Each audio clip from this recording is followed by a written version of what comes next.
It was a bright Saturday morning. The birds sang, the sun smiled, and Aisha, she was finally getting married again. 3 years after mourning the tragic death of her husband Yusuf, she had found love again, with Daniel, a kind-hearted man who adored her. But what she didn't know was that the past was not done with her. And the dead? Sometimes they don't stay dead. Let me take you back to the beginning. Aisha and Yusuf had been inseparable since university. He was her first everything, her first kiss, her first heartbreak, and her first husband.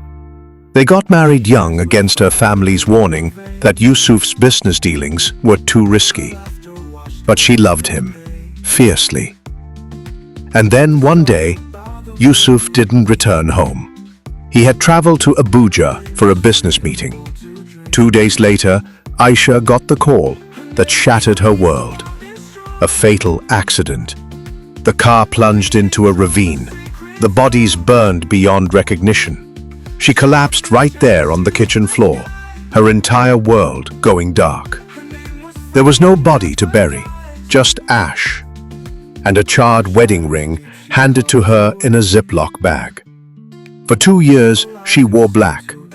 For 2 years, she waited for a sign, a dream, a voice, anything. But Yusuf never came back, until he did. Daniel was patient. He met Aisha in a grief support group. He listened more than he spoke, and when he finally held her hand, she didn't pull away. It took almost a year before she agreed to marry him. Her family rejoiced. Everyone said it was time to move on. Everyone except her heart. Even on the wedding morning, Aisha found herself whispering to Yusuf's framed photo. "Wish me luck, Habibi. I'm trying." But Yusuf didn't reply, until he did. The ceremony was beautiful. Gold and cream everywhere. Laughter, music, cameras flashing.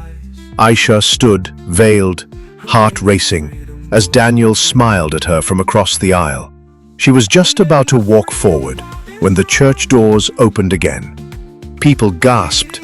The music stopped. Aisha turned. Her legs buckled, because standing there, right in the doorway, was Yusuf, alive, very much alive, eyes locked with hers, same beard, same eyes, same scar on his chin. He looked confused, angry, betrayed. Chaos erupted. Daniel stood frozen. Aisha fainted. When she woke up in a side room, her mother was there, and so was Yusuf, looking real, looking hurt, looking like a man who had crawled out of the grave. "How?" she whispered. And then Yusuf told his story. He had never died. Yes, there was a crash, but he wasn't in the car. He had switched vehicles at the last moment with his business partner, Bashiru. The partner died. Yusuf was kidnapped minutes later by men who thought he was Bashiru, a man neck-deep in criminal debt. He was taken to Niger Republic, beaten, and left to rot for 2 years in a remote village prison. No identity, no contact. Everyone assumed he was dead. He only escaped 3 weeks ago, and when he got back to Nigeria, his heart led him to Aisha's family house, only to discover she was getting married today. Aisha's mind spun. Was this a test from God? What would people say? Could she still love Yusuf after all this time? And what about Daniel, the man who pulled her out of the darkness? A man who was now crying in the chapel, heartbroken, humiliated. She had to choose. So she did something no one expected.